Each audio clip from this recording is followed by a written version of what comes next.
Welcome to Right on Track. I am your host, Dianna Bolen. Today's guest is Sunshine Ludi. Sunshine has many talents and is very generous with those talents, as well as her time and energy. In her former life, she was Terry, a software designer and project manager in California and Nevada.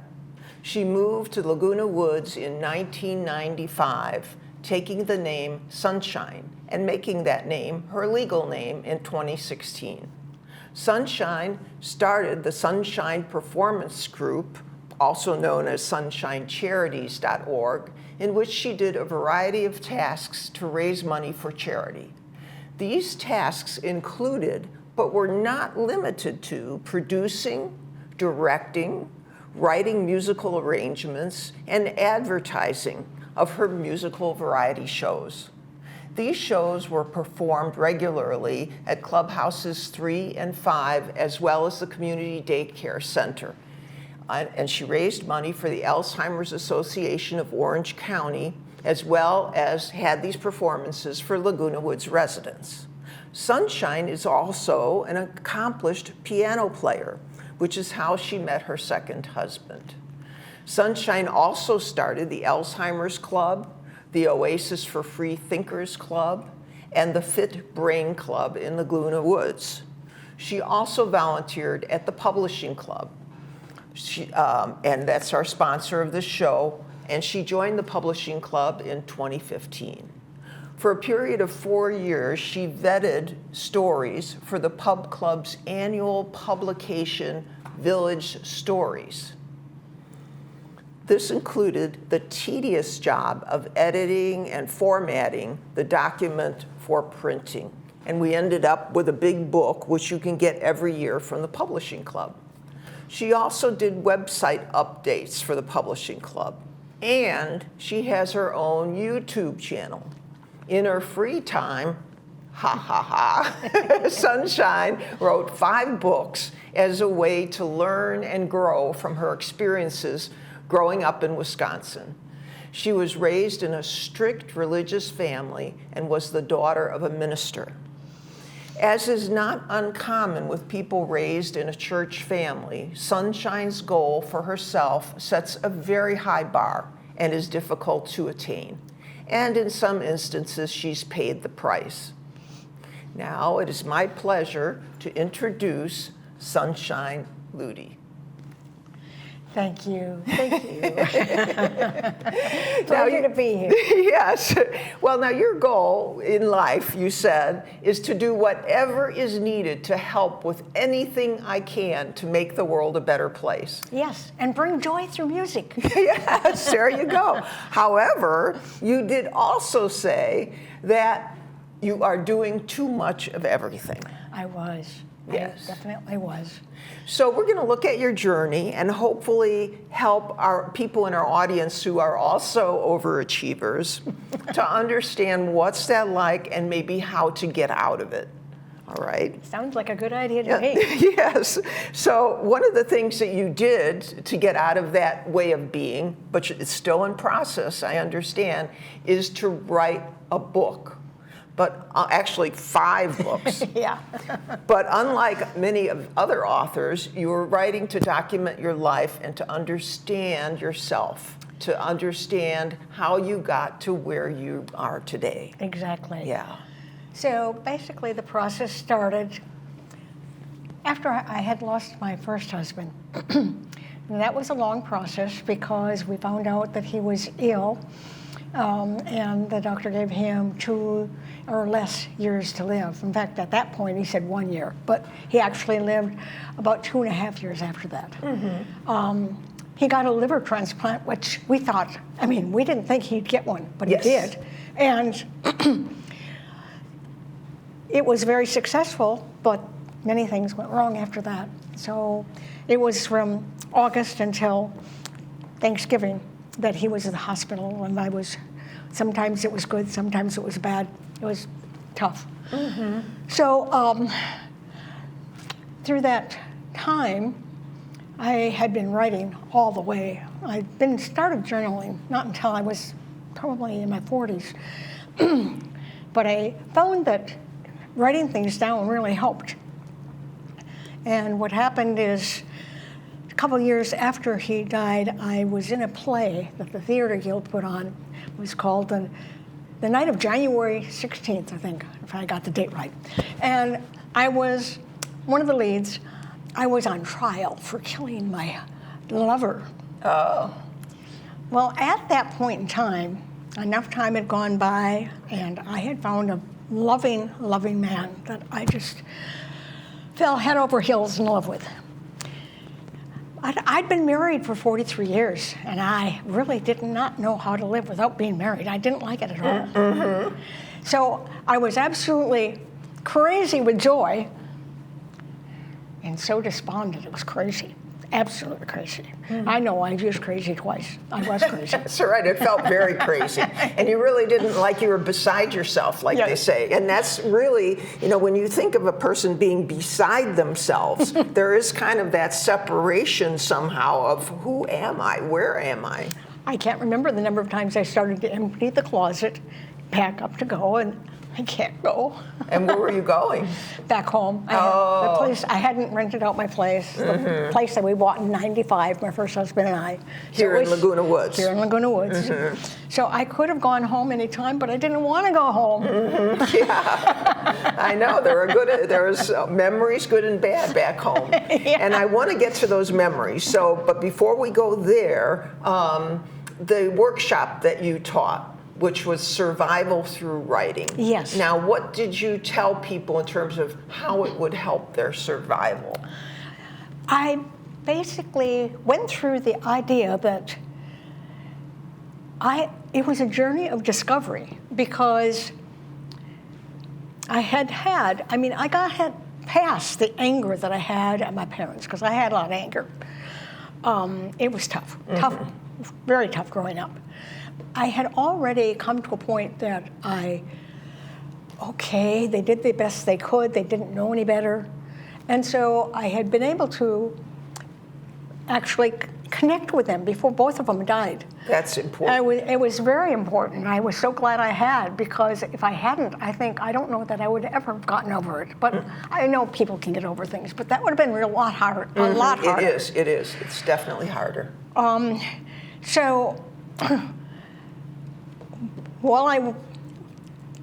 What I was doing then is explaining, and actually I felt kind of silly in one way doing it, because writing and surviving, I started with the saying,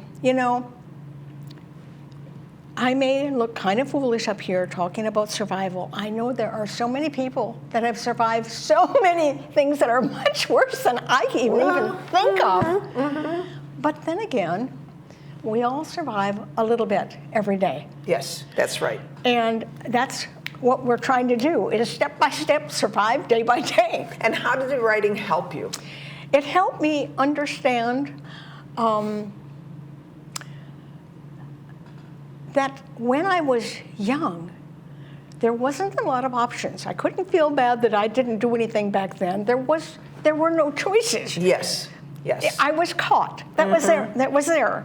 When I left home, I wished, what I felt guilty about is I wished I'd made a lot of better choices. I made some really horrible choices. And there was a certain amount of guilt. And to my second husband, I told all these stories to. When I came home, I said, why did I do that? But you know what? It was good. Well, and it's the truth. Yeah. You have to speak the truth before you can heal from it. And that's what basically doing these books did for me. You had mentioned that I joined the publishing club. I did that in 2015, like you said, because I had a gift from a friend. Bill Silverman bought a year's membership for me, because he had suggested, you need to go there, you need to write your stories, you need to write your songs, the lyrics of your songs, you can't write. And I hadn't done anything about it. And once he bought the membership, then I didn't have a choice. I had to go. Oh, you could have not gone, but I know what you're saying. You can't do that to a gift, And I really that's where I actually got the idea that I would publish anything. I was like, nah. And when the president of the club, who was the founder, Peggy Edwards, said to me, you need to write these stories and you need to publish them. I said, no, they're too personal. I can't do that. And she encouraged me. She says, if you write the stories about what happened to you, people who have experienced things that are along those same lines are going to be encouraged. Yes. And they're going to say, well, I can do better too. And I just want to show our audience, if I may. You may. Yes. 5 books: Journey to Joy, Sunshine Stories, 1, and 2, and 3, and then on survival through poetry. Right. Yes. That's the one I wrote after I lost the joy in my life with David Hartman. Yes. That was a hard one. The first one was hard, but it had happened over such a long period of time that by that time it was like, okay, now what? Yes. He died over a period of 3 years, so it's like. And that's hard too. That's an extreme hardship. Not only being with somebody and caring for somebody for 3 years as they die, but also when this is the love of your life. Yep. That's very hard. We grew up together, you know, so went to college together. I got talked into raising kids with this man. Well, I want to get back to families Yes. and your story. But Yes. before we get to the different excerpts, and you're ready to read some excerpts from your book, I'm asking Cole to put up a cartoon of a meeting of all the functional families convention. Yes. Because there are no perfect families. No. Very few healthy families. Because having a family and raising a family is such a complex thing. And I'm going to just go through a few of those. These are aspirational things that we can all hope for. Of course, in Laguna Woods, we're pretty done with that. But just to think about your own family and your own upbringing. For example, letting children be children and not giving them too many responsibilities. Setting consistent goals, but at the same time having age-appropriate rules. Also, a lot of parents should be emotionally intelligent because they are actually educating the children about what their emotions are and how to handle them. Right. Another thing is allowing kids to have a predictable environment so that they feel safe and secure. Also, when there are hardships in the family, pretty much shielding the children from hardships rather than having them participate in them. Giving love, affection, seeing each individual family member as their own person, meeting their special needs appropriately, and expecting mistakes and forgiving those mistakes in a healthy way. So now when you hear some of the things that Sunshine is going to read, in this context, you may be able to compare and contrast. So if you would start. Okay. This is an excerpt from, I was probably maybe 3 at the time. No, I was under 3 at the time, sorry. Anyway, it's at the dinner table. We're getting ready to have dinner, and it was my job to set the silverware. It was my sister Waverly's job to set the table. And if we did it right, we got to go meet Daddy.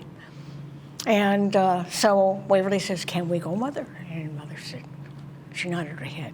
So she takes off. I take off after her. I'm following her, and she races back to catch the screen door because it would have slammed. And she says, "Naomi." That was my name then. Oh, Sorry your about first name of 3. Yes. We mustn't let the screen door slam or we'll both get razor strapped. Okay, so I was really, shaken, but she grabbed my hand, and instead we run laughing to meet Daddy. And he is so happy to see us, so proud of his little girls. He picks me up, he holds Waverly's hand, and we walk home together. And the first that happens, he comes to the table, The delicious meal was waiting. Daddy exclaimed, "Boy, I'm hungry." But before he could continue, Mother interrupted. "It's not becoming to exclaim boy." "Yeah, well," Daddy continued with a chuckle, "Jed had no lunch, so I gave him part of my sandwich. You should have seen his face. He were plumb happy." Mother spoke again, her voice harsh. "You shouldn't say he were plumb happy. You should say he was happy." Daddy shrugged his shoulders, took a huge mouthful, and replied with a mushy, "Yeah." Mother took a deep breath. Furiously, she berated Daddy. "I'm trying to help you, and you don't even care or try to change." Ooh, guilt trip, guilt trip. Yes, and what an awful experience at the dinner table. Yep. My Waverly and we just looked at each other. We knew something was very wrong. And we also knew we would never, ever treat anyone like that again. Yes, yeah, exactly. and that is a gift, because some children don't have that ability to step back and to go, this is not right. You know, something's off about this. But the fact that you had that probably helped you. And like you said, these are not like earth-shattering things, but the problem with these kind of behaviors is that they happen over and over and over a period of years, and you really can't talk about them because there's this felt sense that it's wrong, but you don't want to betray your family, and particularly a minister's family. I mean, that's even harder because there's so much of a demand to be proper. Yep. Yeah. And the good part of the story is that Mother's training, harsh though it may be, Daddy got to be, I call him a shepherd to the flock that he had, because he was kind. The people loved him. He took good care of them. Yes, yes. So do you want to read any other pieces, or would you like to talk about something else about your challenges? I'll talk just a little bit about some of the things that happened that basically I felt like, in looking at it afterwards, really stymied my growth. We weren't really allowed to think for ourselves or to make any kind of important decisions. Everything was laid out, this is what, and we sometimes didn't know for sure. I mean, we kept getting into trouble because something that was okay one day was not okay the next day. My mother had a friend who was an evangelistic speaker, and she came to our church and preached that women should not wear men's apparel. Well, before that, we'd go berry picking. We all wear overalls to protect it. No more overalls. Oh, my goodness. Yeah, and that's got to be, again, real confusing for a kid. Yeah. I was in 4th grade, and I got really happy because in the music class, the teacher was having us dance around. We were singing Skipped My Lou and songs like that, really simple songs. And like a fool, I told my mother how much fun I was having. Well, that was the end of it. And in what way? How did she end it? She wrote a note and said I wasn't allowed to participate in music class anymore. Oh, my goodness. So when was it that you visited music again? Probably the next year with a different teacher. Because I loved music. I was born singing, I think. Yeah, I think so. I think so too. Yeah. Say the 8th grade, there was for some reason or other, my daddy wasn't there, and my mother she was checking for a letter that was supposed to be in the post office. We lived in a very small town, Bolen, Wisconsin, 30 miles south of Ashland. And so she said, okay, I'm sending you to the post office. You go to the mailbox, you know the combination, and I want you to check the mail and bring it home. well, this is pure freedom for me. I never got to go out at night. I was so excited. And on the way, you know, I probably dawdled a bit. I mean, it was wonderful. Yes, you had a little bit of freedom. Yeah. And I actually, I never got to be friends with anybody in my classes because came home from school. She timed how long it took. You were there or you were in big trouble. So there was a couple of kids I saw, and I think I probably talked to them. I don't really remember. All I know is that as I was approaching home, I see my mother walking towards me. And what went through you, do you remember? I knew I was in horrible trouble. Yeah, that was one of the worst Lisa strappings. Yes. Yeah, but that was like a usual occurrence. But I mean, that one was kind of bad. Yeah, well, and you know, I'll bet many people in our audience have been beat with a strap because that was a lot more common. A lot more common back then than it is now. Yeah, yeah. No, but it's still. I mean, the idea, and some people have even reported that have been told to go out and get the stick to beat. That happened with my little brother and my little sister. By that time, my mother graduated from the razor strap. She had them go out and get a switch from the tree and just beat them and raised welts on their legs. And I was so angry. I was so angry. By that time, I mean, I was older than them. We're all 5 years apart. So my little brother was 5. Wow. My little sister was 10, and I was probably 15, and still couldn't do anything. Oh my goodness! And that is also, again, not knocking your family specifically, but in unhealthy families, they're very insular. You know. And I can understand in some extent because a minister's family has other responsibilities to the community, so you don't want to kind of air your dirty laundry. No. But still, this was taking it way too far. Yep. Yeah. And the isolation, I can explain, like in the 10th grade, I was honored by the high school. They asked me to sing the national anthem for the high school football game. So I had to ask permission, and my mother said, yes, your dad will take you, you will sing, you will come home. That was it. So I got to sing. Oh, that's good. So there was no problem there. It was just that it was very limited. Yeah, yeah. You know, like kids go to a football game? No, not this one. And so that was basically it. Throughout the years, I didn't associate or spend time with any of the classmates. Mostly it was a religious thing. I mean, they were on the far side of all sorts of religions, but I couldn't associate with non-believers. So Yes.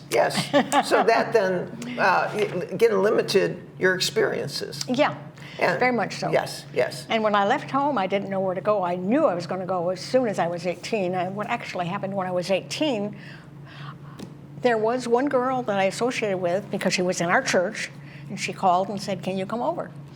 And I'd been able to go over there a couple of times. So my mother was sitting over here at the sink, and I said, can I go? And she said, no. And it must have been something in my voice. I didn't shout, but I just said, Mother said no. And she turned around. I'm 18 now. She slapped my face so hard. Like, it wasn't one, it was 1, 2, 3, 4. Yes. Yeah, and it's shocking. It's shocking when, and there's a sense of betrayal too. Yeah. You know, because you are an adult now, or you're thinking of yourself as an adult, and you did the right thing, and oh my goodness gracious. Yeah. So, switching to something else, so you've changed your name 3 times. I did. Naomi, Terry, and Sunshine. Well, my lovely first husband, I mean, we had our own problems. We were growing up together, trying to figure things out. He didn't want to be like his dad. I didn't want to be like my mother. What do we do?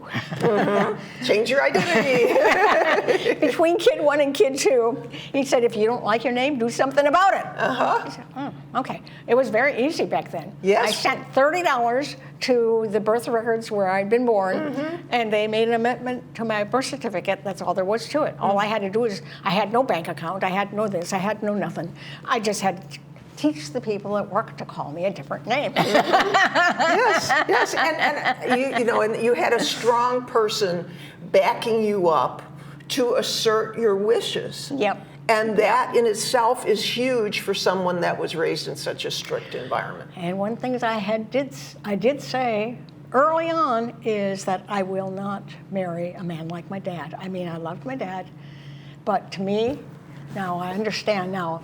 I even wrote a song about how much I appreciate his talents, but at that point in time, I said he's weak. He couldn't stand up for us.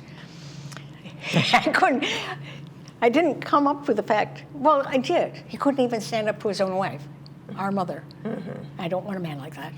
Well, and that, another way to think about that, and not that you're wrong, I mean, and you've forgiven him. Yes. But is that I think even the whole concept of marriage versus the partnership of marriage versus the children, there had to be this almost strict, unwavering dedication to each other, and the children were just sort of like ancillary things that you dealt with. So that might have been part of it too. But yes, I mean, these days a father would be encouraged to advocate for the child. Right, yes. right. Do you believe it? It is time to conclude. Yes. Oh my, that went awfully fast. It did, I know. I thought, I'm surprised too, I really am. So that concludes another episode of Right on Track, and I want to thank you so much for being so courageous to talk about these things. And there's a way to survive, honest. Yes, sir, and to thrive, that's the goal. Right on Track is brought to you by Laguna Woods, the Publishing Club, and Newsflash. Look for Authors Marketplace on Wednesday, October 16th in Clubhouse 1 from noon to 2:30. Now it's free admission. You can browse and buy books and get them signed by the authors. And yes, you heard correctly, it'll be in Clubhouse 1, which will be open. And as always, this show is available to you on Mondays and Thursdays, 10:30 a.m. on Monday, 4:30 p.m. on Thursdays, right here on TV6. Thanks to Sunshine and the staff here at TV6. May you follow your dreams with passion, persistence, and faith. See you again soon.